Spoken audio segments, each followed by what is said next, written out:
इस पार्ट की शुरुआत वही से होती है जब हमारा प्यारा चिकना चमकीला थोबड़ा लियोन ऐ दिल है मुश्किल का रणवीर कपूर बना होता है और वो डायलॉग भारी कर रहा होता है कि एक तरफा प्यार की ताकत ही कुछ और होती है, ये औरों की तरह दो लोगों में नहीं बढ़ती। इसीलिए मैं हमेशा चाइल्ड के साइड पर रहूँगा और एक न एक दिन तो उसे मुझसे प्यार हो ही जाएगा।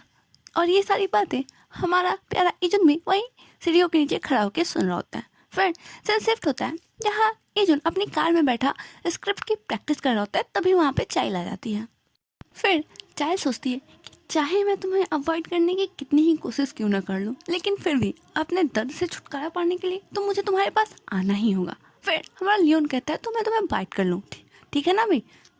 फिर हमारा इजुन चाइल्ड को बाइट करने जाता है, लेकिन हमारी चाइल्ड के मन में तो अपने स्वप्न पढ़े के किसिंग सीन चल रहे होते हैं, जिसकी वजह से वो काफ़ी ज़्यादा ऑकवर्ड हो जाती है और वो इजुन का मुंह ही ब्लॉक कर देती है और कहती है कि नहीं मेरी हाथ पे काट लो। फिर हमारा इजुन चाइल्ड के हाथ पे बाइट कर लेता है और चाइल्ड सोचती है कि पता नहीं मेरे साथ ऐसा क्यों हो रहा है, ऐसा लग रहा है कि मेरा हार्ट तो उछल के 400 किलोमीटर दूर जाके गिरेगा। फिर बाइट करने के बाद चाइल्ड हमारे इजुन को थैंक यू बोलती है और वहाँ से जाने लगती है। तो हमारा इजुन कहता है कि रुको थोड़ा तो रुक जाओ, काम हुआ और यहाँ से जा रही हो, इतना भी मतलब ही होना अच्छी बात नहीं होती है। लेकिन ये सारी बातें वो चाइल्ड के कहने के बजाय अपने मन में कह रहा होता है और फिर वो चाइल्ड से कहता है कि ठीक है कोई बात नहीं तुम चले जाओ। फिर चाइल्ड सोचती है कि पता नहीं इसे क्या हो गया है, ये मुझसे इतना डिस्टेंस क्यों मेंटेन कर रहा है और ये इतना दुखी क्यों लग रहा है, और सच में हमारा इजुन दुखी आत्मा बने घूम रहा होता है। फिर हमारी चाइल्ड इजुन से कहती है कि मुझे पता है कि हम लोग कॉन्ट्रैक्ट रिलेशनशिप में हैं और जो सबसे ज़्यादा बेनिफिट पा रहा है वो मैं ही हूँ, लेकिन फिर भी अगर तुम्हें कभी कुछ बुरा फील हो और अगर तुम मुझे कुछ बताना चाहते हो तो तुम मुझे आसानी से बता सकते हो।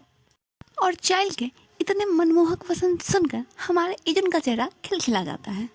फिर ये सीन यहाँ से शिफ्ट हो जाता है जहाँ पे चाइल्ड जब मिंजे से मिलती है तो मिंजे उसे बताती है कि अरे तुम्हारी फ्रेंड ने तो तुम्हारे लिए कॉफ़ी का पूरा ट्रक ही भेज दिया है। फिर जब चाइल्ड बाहर जाकर दिखती है तो उसे पता चलता है कि सेरा ने उसके लिए कॉफ़ी का ट्रक भेजा होता है और वो उसे कहती है कि ये तुम्हारा पहला ड्रामा है जिसमें तुम लीड एक्ट्रेस के तौर पर काम कर रही हो, इसीलिए मेरी तरफ से ये छोटा सा गिफ्ट है तुम्हारे लिए।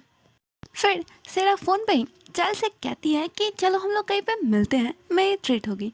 तो चाइल्ड कहती है कि ठीक है। फिर सेरा कहती है कि मैं तुमसे तुम्हारे सेट पे मिलने आ सकती हूँ। तो चाइल्ड कहती है हाँ क्यों नहीं, तुम आ जाओ। और फिर चाइल्ड उसे और यून के रिलेशनशिप को लेकर उसे कॉन्ग्रेचुलेशंस भी बोलती है। फिर सीन कुछ देर बाद शिफ्ट होता है जहाँ पे सेरा चाइल्ड से मिलने आई होती है। तो वो देखती है कि चाइल्ड अपने सेट पे काफ़ी ज़्यादा खुश है और वो मिंजी और लियोन से भी काफ़ी ज़्यादा क्लोज है और उन सबको साथ देखकर पता नहीं सेरा को क्या होता है और वो वहाँ से पलट कर जाने लगती है। तभी रास्ते में उसे चाइल्ड की स्कूल फ्रेंड वो चंडाल चौकड़ी मिल जाती है और वो चंडाल चौकड़ी सेरा से बातें करने लगती है। फिर चंडाल चौकड़ी सेरा से कॉफ़ी के लिए थैंक यू कहती है और पूछती है कि अरे तुमने ये चाइल्ड के लिए कैसे भेज दिया। तो सेरा कहती है कि अभी हमने साथ एक ड्रामा में काम किया है, इसलिए मैंने ये चाइल्ड के लिए भेज दिया, मैं तुम्हारे लिए भी बहुत जल्दी ऐसा ही ट्रक भेज दूंगी। फिर चंडाल चौकड़ी सेरा से पूछती है कि क्या तुम चाइल्ड से मिली। तो सेरा कहती है कि अभी ना मुझे बहुत ही ज़्यादा ज़रूरी काम है, इसलिए मैं जा रही हूँ, मैं उससे बाद में मिल लूँगी। और फिर वो वहाँ से चली जाती है। इधर चाइल्ड को खुश देखकर ये चंडाल चौकड़ी तो जल भुन जाती है। फिर कुछ देर बाद का सीन दिखाया जाता है जब चाइल्ड अपने ड्रेसिंग रूम में जाती है तो कुछ स्टाफ्स उसे बताते हैं कि जो स्पॉन्सर ड्रेस आपको मिली थी उसके साथ कुछ गड़बड़ घोटाला हो गया है, पर क्या गड़बड़ घोटाला हुआ है ये हमें अभी नहीं बताया जाता है। तो stay tuned for the next part.